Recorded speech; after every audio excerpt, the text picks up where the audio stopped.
Istri jatahnya di Quran disebutkan 1/8 dari harta suaminya. Ibarat kata nih Pak, suaminya meninggal punya duit 8M, udah kebayang langsung istri dapat berapa? 1/8 dari 8M, 1M. Oke, duit 8M udah dapat buat istri almarhum yang meninggal, istrinya dapat 1M, sisanya kan 7M. Kemana sisanya? Turun ke anak. Kalau misalnya anaknya cuma satu-satunya laki-laki, 7M itu dia ambil semua, selesai pembagian waris. Istri dapat 1/8, anak laki-laki satu saja dapat 7/8 alias 7M. Ini mohon maaf saya ngomongnya M biar kelihatan gede Pak, karena kalau warisan berapa? 70.000 perak gitu ya, udah wakafin aja lah, 70.000 buat apaan gitu ya. Tapi kalau 8M kan gede. Seandainya anaknya ada 2, yang 7M tadi itu ya tentu dibagi 2, seorang 3,5, 3,5. Kalau anaknya ada 3, ya yang sisanya itu bagi 3.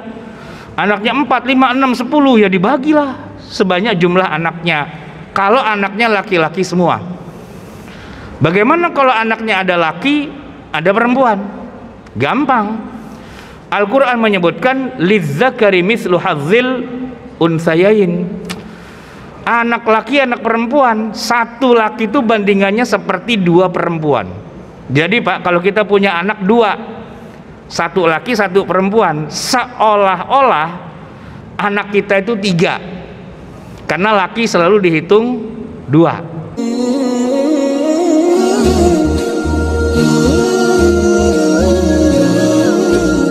Assalamualaikum warahmatullahi wabarakatuh. Alhamdulillah wassalatu wassalamu ala rasulillah, amma ba'du. Hadirin jamaah yang dirahmati Allah, segala puji dan syukur mari kita panjatkan kehadirat Allah subhanahu wa ta'ala. Teriring pula salawat serta salam kita haturkan pada junjungan kita Nabi besar Muhammad sallallahu alaihi wa alihi wasallam. Tema kajian kita siang hari ini adalah tentang berbagai penyimpangan praktek pembagian hukum waris Islam di Indonesia. Jamaah sekalian, walaupun negeri kita ini adalah negeri yang kita banggakan keislamannya, Muslim terbesar di dunia itu di Indonesia. Tapi dalam masalah menjalankan hukum waris, kita punya sedikit masalah. Yang pertama, umat Islam itu kurang dapat kesempatan belajar hukum waris. Tidak ada pelajaran waris di pengajian majlis taklim kayak kita begini. Di madrasah atau di pesantren pun ada, tapi kurang membumi karena menggunakan kitab-kitab fikih waris yang ditulis berapa ratus tahun yang lalu, di mana fakta-fakta kekinian itu malah kurang mendapatkan perhatian. Sebaliknya malah mengangkat masalah-masalah yang di zaman sekarang malah sudah tidak ada. Ini adalah masalah yang paling dasar.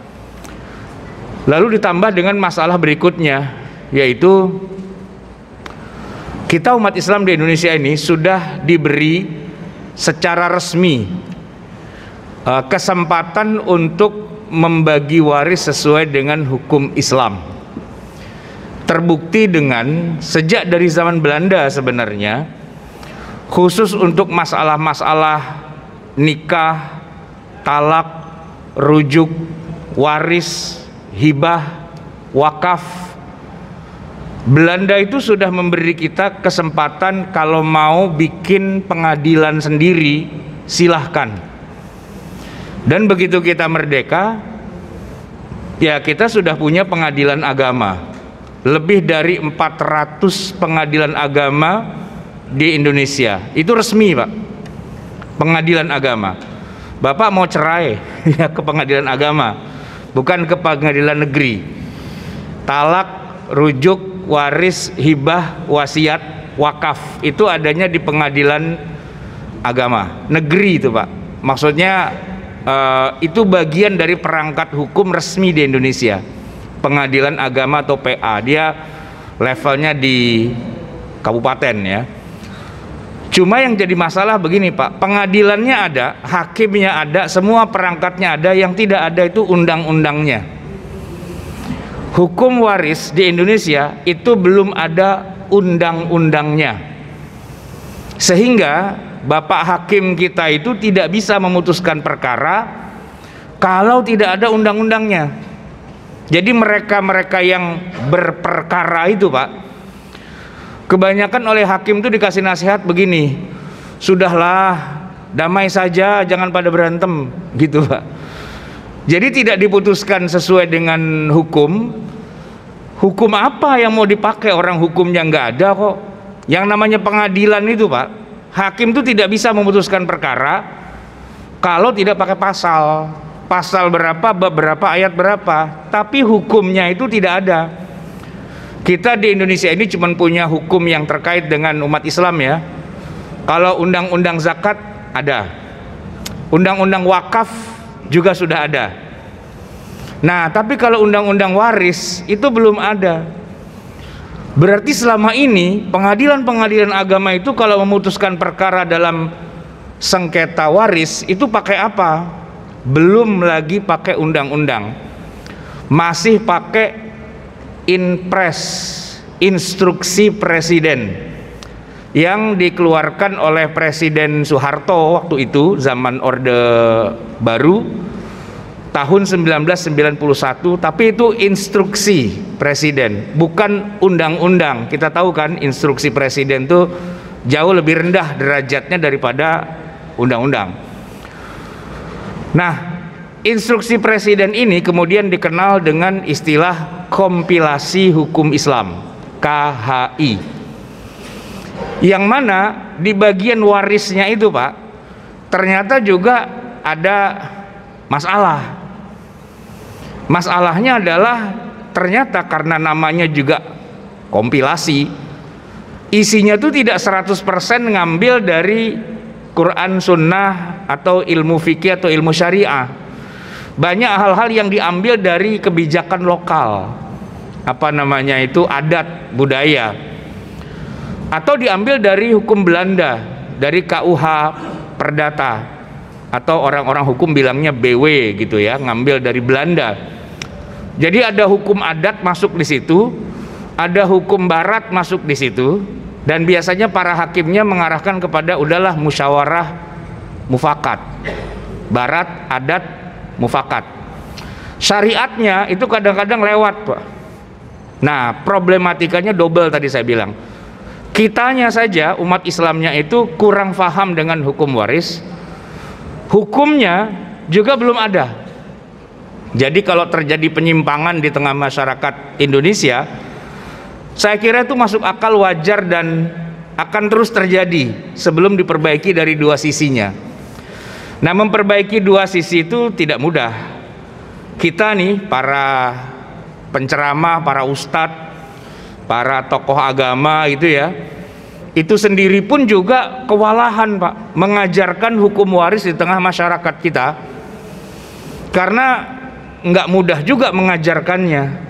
Kitab-kitab fikih waris itu kan rata-rata dalam bahasa Arab dengan istilah-istilah yang muter-muter, jelimet dan sebagainya, sehingga tidak mudah mendelivery konten isi dari hukum waris itu kepada masyarakat dengan cara yang simple, yang sederhana. Dan kenyataannya jamaah sekalian, jarang kan kita lihat ada ustadz penceramah itu yang ngangkat hukum waris gitu, bagaimana cara membagi warisan. Kenapa? Terus terang aja Pak, itu tidak mudah mengajarkannya, agak jelimet, agak ribet gitulah. Masih gampang ngomongin riba, haram gitu, itu gampang. Tapi kalau gimana cara bagi waris, nggak semua yang lulusan fakultas syariah tuh bisa menjelaskan dengan mudah. Kalau dia paham, paham. Tapi bagaimana menjelaskan kepada masyarakat awam, itu masalah tersendiri. Tidak mudah membuat penjelasannya. Itulah kenapa kita tidak menemukan kajian-kajian fikih waris di tempat-tempat yang sifatnya umum, di pengajian-pengajian umum.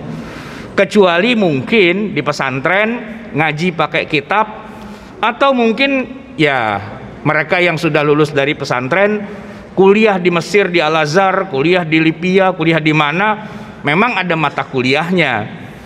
Tapi kalau masyarakat awam tiba-tiba diajarin waris, puyeng dia, Pak. Ini gimana cara menjelaskannya? Saya aja, Pak, waktu kuliah dulu pakai ada acara kagak lulus, Pak. Mata kuliah itu 4 semester, 1 semester tuh hilang. Jadi harus ngulang ujian lagi dan sebagainya karena nggak mudeng, nggak paham. Itu problem tersendiri, Pak. Nah, solusinya itu sebenarnya begini. Harusnya dibuat kayak orang itu kalau belajar Quran, Pak. Zaman dulu belajar Quran itu, Pak, susah. Karena gurunya galak, pakai rotan. Begitu nggak bisa baca, digetok jidatnya. Jadi orang pada ketakutan belajar baca Quran. Kemudian ditemukanlah metode-metode yang singkat, yang simpel, yang cepat.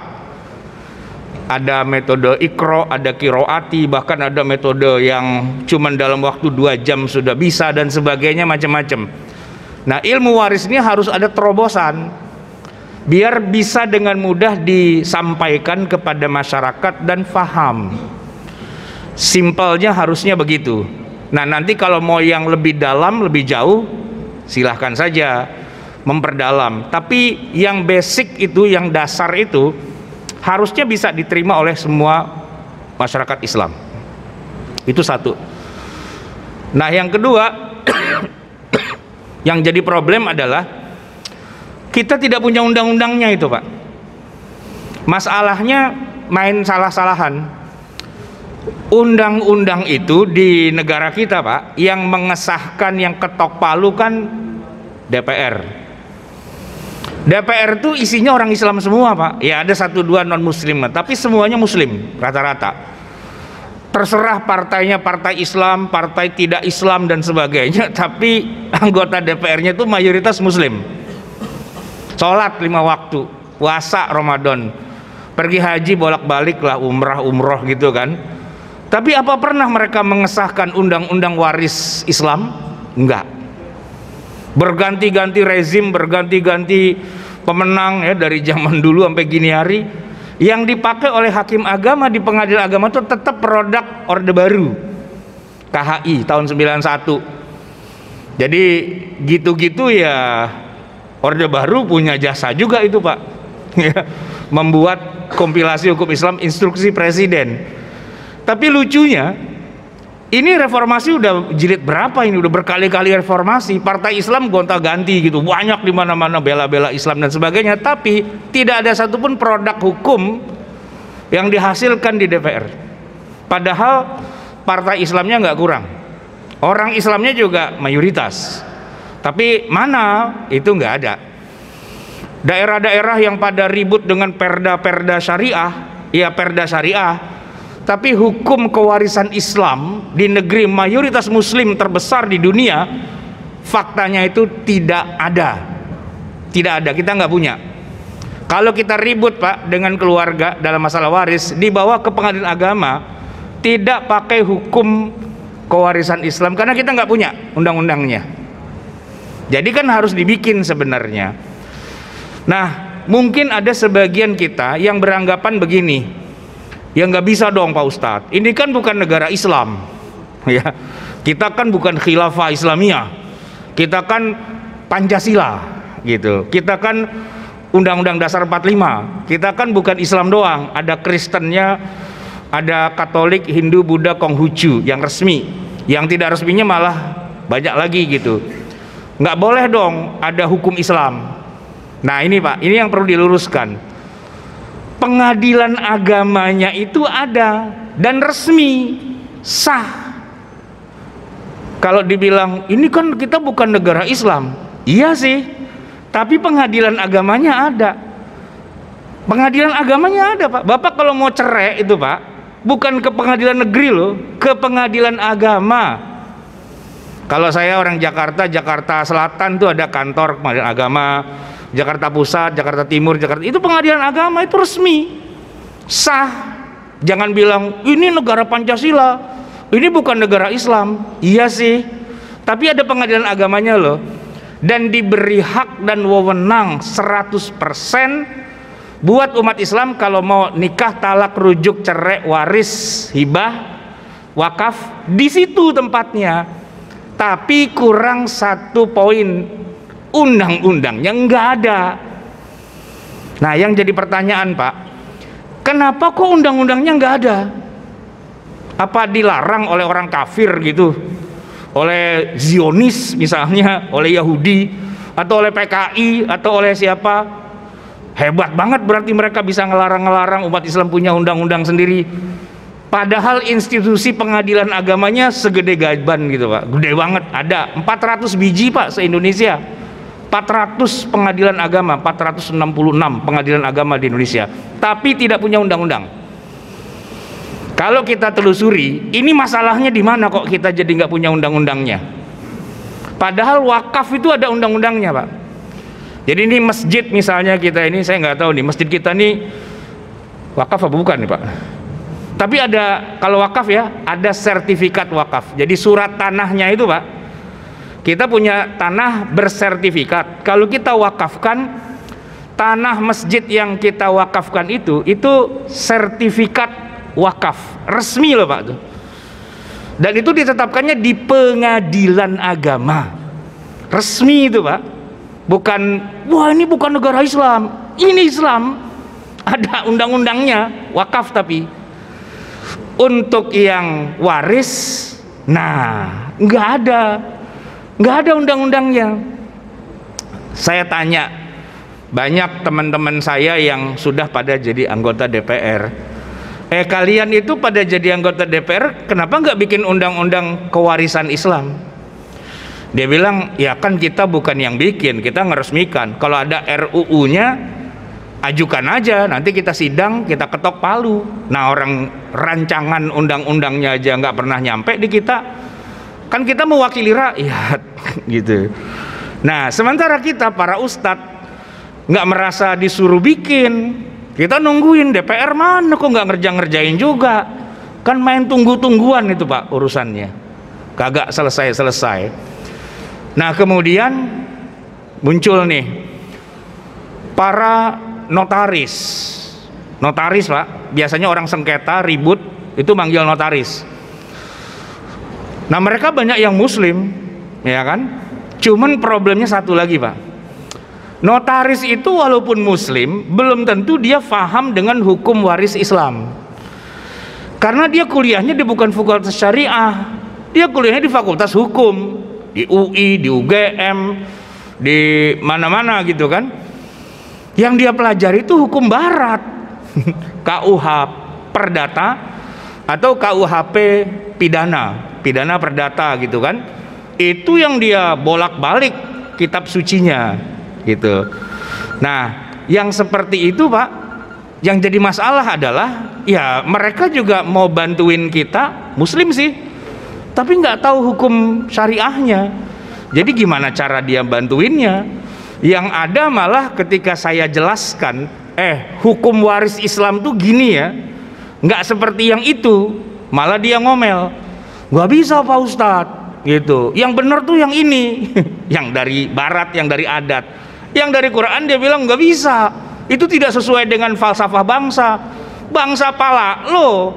Ya enggak lah, ini kan Quran, ini kan hadis. Yang tahu kita yang kuliah di fakultas syariah, bukan lu yang kuliah di fakultas hukum lu kan hukum barat, hukum kafir. Nah, yang kita pelajari itu hukum syariah. Begitu kita jelasin, dia nggak mau. Kan kacau itu, Pak, akhirnya. Lawyernya muslim tapi anti dengan hukum syariah,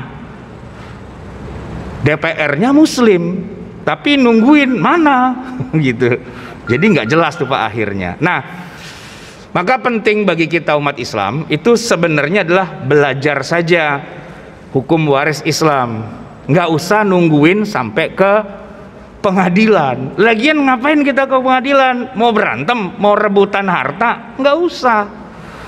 Kalau kita belajar, Pak, nih ya, suami istri punya anak. Simple Pak, untuk bagi waris itu, seorang suami meninggal dunia, harta yang dia punya itu otomatis begitu dia meninggal langsung jadi milik istri dan anak-anaknya sebagai ahli waris. Istri jatahnya di Quran disebutkan 1/8 dari harta suaminya. Ibarat kata nih Pak, suaminya meninggal punya duit 8 M, udah kebayang langsung istri dapat berapa? 1/8 dari 8 M, 1 M. Oke, duit 8 M udah dapat buat istri almarhum yang meninggal, istrinya dapat 1 M, sisanya kan 7 M. Kemana sisanya? Turun ke anak. Kalau misalnya anaknya cuma satu-satunya laki-laki, 7 M itu dia ambil semua. Selesai pembagian waris. Istri dapat 1/8, anak laki-laki satu saja dapat 7/8 alias 7 M.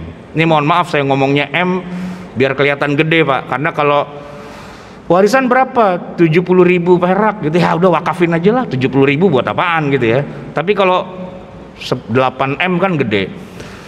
Seandainya anaknya ada 2, yang 7 M tadi itu ya tentu dibagi 2, seorang 3,5, 3,5. Kalau anaknya ada 3, ya yang sisanya itu bagi 3. Anaknya 4, 5, 6, 10 ya dibagilah sebanyak jumlah anaknya. Kalau anaknya laki-laki semua. Bagaimana kalau anaknya ada laki, ada perempuan? Gampang. Al-Quran menyebutkan lidzakari mithlu hadzil unsayain. Anak laki, anak perempuan, satu laki itu bandingannya seperti 2 perempuan. Jadi Pak, kalau kita punya anak 2, satu laki, satu perempuan, seolah-olah anak kita itu 3, karena laki selalu dihitung 2. Jadi kalau warisannya kita nih Pak, misalnya doang nih, misal 3 M, anak 2, satu laki satu perempuan, anak laki dapat 2 M, anak perempuan dapat 1 M. Gampang. Atau saya kasih contoh yang lebih simpel lagi. Warisan tadi 7 M kan, totalnya 8 M, 1 M nya 1/8 itu udah buat istri, tinggal buat anak. Anaknya 2 laki-laki, 3 perempuan.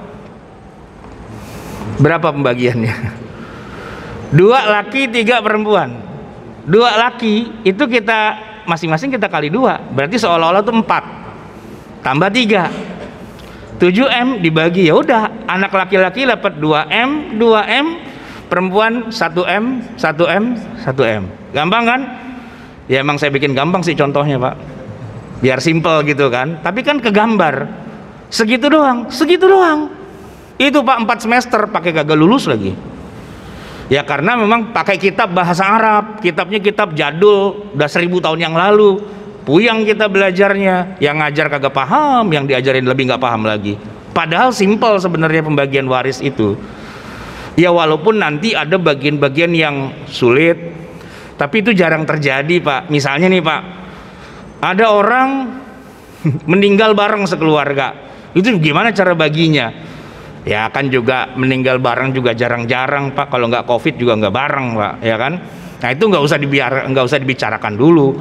Atau ada orang lahir anaknya itu Pak punya kelamin laki, punya kelamin perempuan, dua-duanya ada khunsa. Itu panjang tuh Pak dibahas tuh dalam kuliah waris itu ya. Tapi ngapain juga itu dibahas, kan jarang-jarang ada orang lahir 2 alat kelamin sekaligus, ya kan? Lagian kalau punya juga bapaknya belum tentu kaya, apa yang mau dibagi waris. Nah jadi yang keseharian saja seharusnya. Tapi itu Pak, yang sulit justru yang keseharian tuh kita nggak pernah sesuai. Karena gini Pak, ini terus terang aja mohon maaf, Quran itu turun, pada saat turun itu Pak, turunnya kepada Nabi Muhammad SAW dan bangsa Arab. Jadi tentu Qurannya disesuaikan dengan realitas orang Arab saat itu Pak. Tidak turun di sini di Indonesia. Jadi kalau kita baca Quran tuh Pak, kita harus pahami, oh masyarakat Arab kayak gitu, terus bicaranya ya kayak gitu. Jadi gini Pak, An-Nisa ayat 12 itu kan bicara bagi waris antara suami dan istri. Kalau suami meninggal, istri dapat 1/8 atau dapat 1/4 gitu ya. Kalau istri yang meninggal, suami dapat 1/4 atau dapat setengah. Itu dalam An-Nisa ayat 12. Kita mau praktekin Pak, nggak bisa. Kenapa nggak bisa? Karena orang Indonesia itu Pak, kalau kawin hartanya nyampur antara harta suami dengan istri. Yang mau dibagi harta yang mana? Orang hartanya bareng-bareng berdua, puyeng-puyeng situ Pak. Kalau orang Arab di masa Nabi bahkan sampai hari ini Pak, enggak. Suami dengan hartanya, ya hartanya. Istri dengan hartanya, ya hartanya. Sebelum nikah, sesudah nikah, selama nikah, harta masing-masing Pak. Jadi yang misalnya ada yang meninggal nih, suaminya meninggal, bagi warisnya gampang, udah ketahuan itu yang punya bapakmu aja yang dibagi. Punyaku sebagai istri nggak usah dibagi. Kenapa? Ini punya ibu, nggak usah dibagi.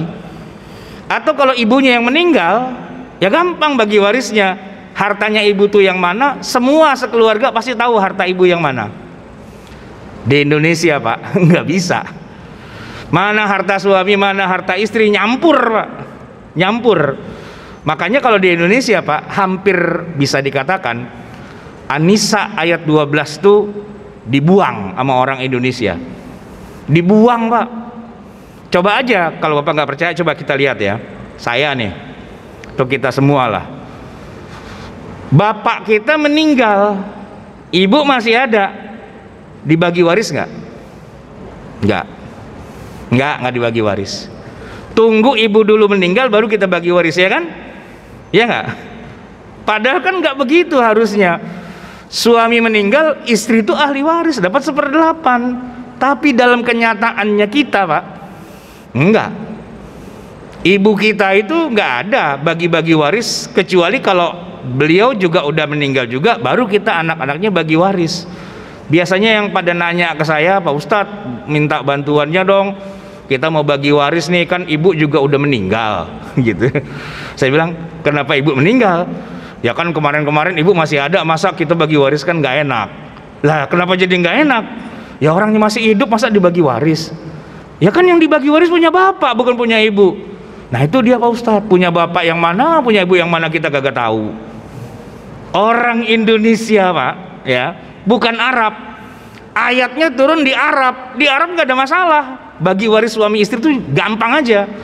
Begitu ayatnya dibaca sama orang Indonesia, puyeng dia, mabok, teler. Kenapa? Karena pola hidupnya beda. Ayatnya mengatakan kalau suami mati, istri dapat 1/8. Masalahnya 1/8 dari yang mana? Orang hartanya nyampur. Gitu kan Pak? Itu sampai meninggal suaminya, saya tanya istrinya, Bu, kan ibu dulu hidup bareng nih sama suami, harta suami ibu yang mana dan harta ibu yang mana? Waduh Pak Ustadz, kita dari dulu nggak pernah ngomongin kayak gituan gitu lah. Terus jadi ini harta suami apa harta ibu? Itulah Pak Ustadz, saya datang ke sini mau nanya, ini harta siapa ya Pak Ustadz? Ya elah, ya meneketehe, ibu kan punya suami, nanya sama suaminya, jangan nanya sama saya. Saya nggak pernah jadi suaminya ibu. Ibu kalau nanya sama suami, ya kan suami saya meninggal, datengin kuburannya, tanyain itu bagaimana urusannya. Ya Pak, ya kan? Waktu masih hidup nggak pernah diomongin tuh Pak, mana harta suami, mana harta istri, nggak ketahuan. Sampai dia mati pun nggak ketahuan. Akhirnya orang Indonesia, daripada gue pusing, tungguin aja emak kalau udah meninggal baru kita bagi. Masalahnya Pak, umur kan nggak ada yang tahu. Emak ditungguin kagak mati-mati juga tuh emak. Tungguin kagak mati-mati. Umurnya panjang, orang tiap lebaran kita bilang semoga panjang umur mak. Nah lu doain panjang umur, kagak mati-mati dia. Ya kan, kayak Ratu Elizabeth matinya umur berapa itu? 98 ya, apa 96 gitu ya. Wah kan kagak mati-mati. Ya justru ahli warisnya pada mati duluan. Nah kan puyeng gitu. Dan emak kita pun seandainya gitu Pak, kita tanya, mak kan bapak udah nggak ada nih, hartanya bapak gimana nih kita bagi warisnya? Marah dia, kamu tuh ya kurang ajar, emak masih ada, udah diminta harta warisnya gitu, cekek aja nih emak sekalian gitu. Gitu Pak, emak kita itu, ya kan? Itu kalau emak Betawi. Kalau emak Padang, kuku tuh kau jadi batu, katanya gitu kan. Anak durhaka kau, malin kundang gitu. Nanya-nanya warisan orangnya masih hidup. Karena masyarakat kita, harta suami sama harta istri nyampur, nggak ketahuan berapa sahamnya masing-masing. Begitu ada yang mati, baru ribut gono gini, gitu. Baru ribut gono gini itu Pak. Itu Pak, untung aja bininya cuma satu. Bayangin kalau bininya dua, kan kacau itu urusannya. Harta bersama, bini dua, itu bersamanya bagaimana? Seorang sepertiga. Gimana Pak coba? Kan nggak kebayang. Kalau ketahuan. Nah kalau nggak ketahuan, suami meninggal, orang pada layat takziah. Ada ibu-ibu langsung nyungsep di situ, nangis-nangis. Ibu siapa? Saya, istrinya juga yang disimpan selama ini. Nah kan, itu harta bersamanya bagaimana urusannya itu? Ya gitu kan. Di kita tuh Pak, harta bersama suami istri itu muskilah kubro, masalah paling besar gitu. Walaupun sebenarnya solusinya sederhana sih Pak. Solusinya ya sederhana. Mumpung dua-duanya masih hidup, bikin aja kesepakatan. Istriku, ya kalau tanah dan rumah sih dulu emang milikmu, milik orang tua mertua.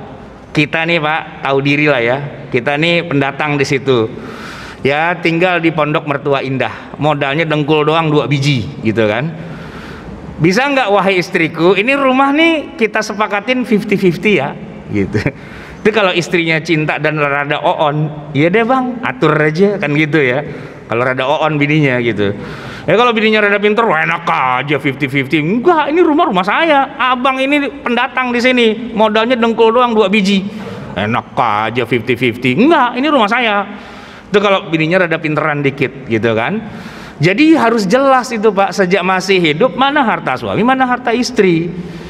Ya memang sih kelihatannya jadi rada matre sih kalau memang harus diperjelas begitu. Tapi sekarang kita pikirin, mendingan jelas sekarang masih hidup dua-duanya, tapi nanti kalau ada yang meninggal semua sudah selesai, atau kita baru mau perangnya kalau ada yang meninggal, perang Badar dimulai gitu. Gara-gara bapak meninggal, nah lo emak kita pada bermunculan, emak saya yang asli, emak-emak yang lain muncul lagi, ternyata bapak waktu itu kawin siri. Nah itu kan perang Badar Pak. Perang Badar, di bawah pengadilan menang emak kita karena yang punya surat nikah cuma emak kita doang. Emak yang lain nikahnya di pesantren, kagak jelas gitu kan. Tapi ada juga Pak, yang emak kedua itu dapat surat nikah juga yang benar dari KUA. Kok bisa? Harusnya nggak bisa. Ternyata bapaknya pinter Pak. Jadi waktu dia mau nikah yang kedua kan harus ada surat izin dari pengadilan agama. Pengadilan agama itu kalau dia keluarin surat izin, KUA bisa nikahin. Tapi kalau nggak ada surat izin dari pengadilan agama, nggak bisa. Nah pengadilan agama tidak akan kasih surat izin kalau tidak ada surat tertulis dari istri pertama mengizinkan suaminya kawin lagi. Pak, yang pada mau kawin lagi dengan legal Pak, caranya itu Bapak harus minta surat tertulis dari istri yang isinya, saya rela ikhlas suami saya kawin lagi demi Allah, dan dia tanda tangan itu Pak. Nah itu Pak, daripada mendapatkan ijazah S1, S2, S3, surat itu yang paling susah didapat Pak. Bapak kalau nggak percaya ntar pulang rumah bilang, istriku bisa nggak tanda tangan di sini? Oh kalau nggak ditampol gitu kan, bisa palang pintu bidah ke jidat itu Pak, ya kan. Nah makanya nggak ada yang berhasil tuh Pak. Kalau cuman gelar S3 profesor tuh banyak yang dapat, tapi kalau surat yang satu itu Pak, susahnya minta ampun itu Pak. Makanya banyak yang pada jalan belakang. Suratnya itu diserahkan ke pengadilan agama, surat izin dari istri. Pengadilan agamanya bingung, Pak ini surat dari izin dari istri beneran nih Pak? Iya, asli nih Pak, asli. Kok nggak ada tanda tangannya, cuma cap jempol? Maaf Pak, istri saya buta huruf, gitu kan? Cap jempol, buta huruf Pak, gitu. Nggak taunya bininya lagi tidur, dipinjam jempolnya itu Pak. Ini ilmu hitam nih Pak, jangan diikutin Pak ya, gitu. Makanya bininya bingung, bangun-bangun pemilu kagak, pilkada kagak, kenapa jempol saya biru-biru gitu ya. Dia bingung Pak, itu ilmu hitam ya, nggak boleh diriwayatkan lagi Pak. Saya ijazahin buat Bapak aja itu, buat lucu-lucuan doang sih sebenarnya. Intinya nggak bisa Pak menikah lagi kalau nggak ada surat izin dari istri dari pengadilan agama gitu ya, yang yang legal. Jadi kalau udah ribut bini pertama bini kedua di pengadilan, selamat perang Badar gitu Pak. Nah daripada ribut nanti kan mendingan sekarang udah dijelesain aja ya kan, jangan sampai kejadian yang enggak itu Pak. Di pengadilan tuh masalahnya itu Pak, rebutan harta waris, karena semua nggak paham ilmu waris. Kalau semua paham ya, dari masih hidup suami istri sudah jelas mana harta suami mana harta istri. Anak-anak dikasih tahu, ini kalau rumah ini punya mama, kalau kebun itu punya papa, mobil punya siapa jelas gitu ya kan. Mana harta orang tua itu jelas, mana harta orang juga jelas gitu. Itu dijelasin kepada anak-anak harusnya sejak masih awal. Jangan sampai keduanya main mati-mati aja anaknya pada berantem. Nah tetangga saya itu Pak masih hidup tuh sudah kumpulin anak-anaknya. Jadi dikasih tahu rumah ini punya bapak dan ibu, karena kita dulu patungan belinya bareng dan kita sepakat nggak tahu banyakan mana, udahlah pokoknya kita merem 50-50 deal ya. Berarti rumah nih 50-50 punya bapak 50%, punya ibu 50%. Kalau mobil tuh punya ibu, emang dia nabung, emang dia punya duit, dia beli mobil tuh punya ibu. Jadi kalau ibu meninggal mobil dibagi waris, tapi kalau bapak yang meninggal mobil bukan punya bapak. Jangan. Satu lagi yang paling penting, itu kebun samping rumah jangan ada yang berani jual. Awas kalau berani jual. Kenapa Pak? Punya orang, jangan dijual gitu. Itu kan harus jelas gitu Pak kepada calon-calon ahli waris kita. Nggak boleh main sembarangan aja. Yang jadi masalah Pak, orang tua kita itu Pak nggak pernah memberikan edukasi tentang hukum waris kepada anaknya, juga nggak pernah membuka hartanya dia bagaimana, harta istrinya bagaimana. Main mati-mati aja, itu dosa Pak, mati kayak gitu Pak. Ya harusnya dia jelasin dulu semua biar jelas, biar anaknya itu jangan sampai memakan harta yang syubhat, apalagi yang haram. Kasih tahu ya. Jadi ajari, kata Nabi itu ya, pelajarilah ilmu waris dan ajarkanlah. Nah kita nih Pak wajib nih hukumnya belajar waris, kan kita punya harta dan kita nggak akan hidup seterusnya, belajar dong. Nah ajarkan kepada siapa? Ya minimal pada istri kita, pada anak kita, mereka yang nantinya akan mendapatkan harta warisan kita. Jangan sampai kita menghadap Allah mereka makan yang haram, yang bukan haknya. Jangan sampai anak perempuan kita rebutan sama abangnya minta bagi rata. Itu masuk neraka tuh Pak tuh, yang kayak gitu. Cuman anak perempuan kita yang masuk neraka, begitu di neraka nggak terima dia. Enak aja saya dimasukin neraka, bapak saya aja nggak pernah ngajarin. Lah kan kita ngembet ke bawah-bawah tuh Pak ya, padahal kita lagi antri nih, lagi masuk surga. Dicowel malaikat, Pak bisa keluar antrian sebentar nggak? Kenapa? Anak lo masuk neraka, dibilang bapak nggak ngajarin ilmu agama. Ribet Pak urusannya itu ya kan. Nah maka kewajiban kita Pak sebagai muslim, selain ya tentu kita ajarin anak kita sholat, ajarin puasa, ajarin ngaji, baca Quran dan sebagainya, ajarin ilmu waris. Karena kita akan meninggalkan mereka, dan kita pesan-pesan yang benar kepada mereka. Jangan makan harta yang haram, yang bukan hak kamu. Dihitung secara waris yang benar, jangan salah, jangan halalkan segala cara. Wala ta'kulu amwalan nasi bil batil, jangan saling memakan harta dengan cara yang batil. Itu wanti-wantinya harus begitu Pak. Soalnya bukan apa-apa, gini Pak masalahnya yang sering terjadi ya. Sewaktu orang tua masih hidup, tanahnya itu harganya nggak seberapa Pak. Cuman karena pembangunan pesat gitu ya, itu tanah yang tadinya cuman semeter 10.000, 20.000 tiba-tiba naik Pak, jadi 5 juta, 10 juta, 20 juta gitu Pak. Ributnya waris kan gara-gara harga tanahnya mahal. Coba tanahnya di balik Gunung Merapi sono, samping rumahnya Mbah Marijan gitu kan, kagak ada yang beli tanah di situ Pak, mau kena gempa ya kan. Tapi kalau di Jakarta gitu kan, harga tanah naik terus itu, dan itu selalu jadi urusan gitu. Nah oleh karena itu penting buat kita belajar hukum waris ya kan.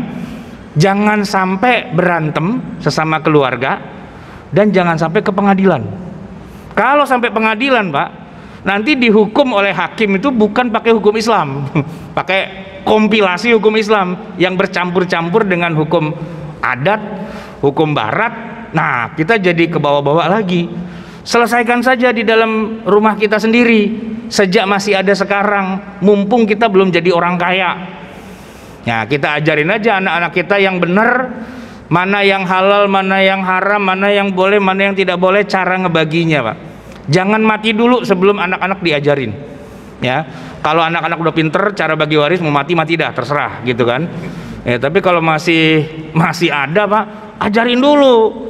Dan ya kan masalahnya gini, Ustadz, saya mau ngajarin anak, saya juga gak paham. Nah iya, itu belajar sekarang gitu kan, biar bisa memahamkan anak. Sebenarnya hitung-hitungan waris itu simpel dan sederhana, Pak. Cuman hitungan pecahan doang. Pecahannya ada 6, ada setengah, ada sepertiga, seperempat, seperenam, seperdelapan, 2/3. Udah gitu doang sebenarnya. Bilangan pecahan itu, Pak, ya misalnya ya, suami punya harta 1, dia meninggal, diambil sama istri 1/8 kalau ada istrinya, sisanya anak-anak kan gitu. Kalau anaknya cuma perempuan 1 doang, istri 1, anak perempuan 1, istri dapat 1/8, anak perempuan semate wayang dapat setengah. Sisanya berapa? 1 dikurang buka kurung 1/8 plus setengah tutup kurung sama dengan X. Itu pelajaran kelas 5 SD, Pak. Kalau Pak nggak bisa ngitung, turun lagi ke kelas 5 SD itu, Pak. Simple banget itu sebenarnya kalau paham. Masalahnya pada kagak paham. Ya, udah ada ribet dah katanya, udah yang penting kita musyawarah aja dah gitu. Yang penting ridho sama ridho gitu. Iya, nggak bisa ridho sama ridho, Pak. Orang Allah udah nurunin ayat panjang lebar, kita main ridho sama ridho aja, nggak bisa. Nggak mentang-mentang sesama kita udah pada ridho, lantas Allah ridho tuh enggak, Pak. Kalau emang begitu, Pak, orang yang laki-laki hidung belang dengan perempuan penghibur itu juga ridho sama ridho, Pak. Ya enggak? Ridho kan? Habis main dia, kata yang laki-laki hidung belang, makasih banyak ya, nih saya kasih duit sama bonusnya, jazakillah khairon katsiro gitu. Emang nggak boleh, Pak? Habis main bayar perek itu bilang jazakillah, emang nggak boleh? Kan boleh.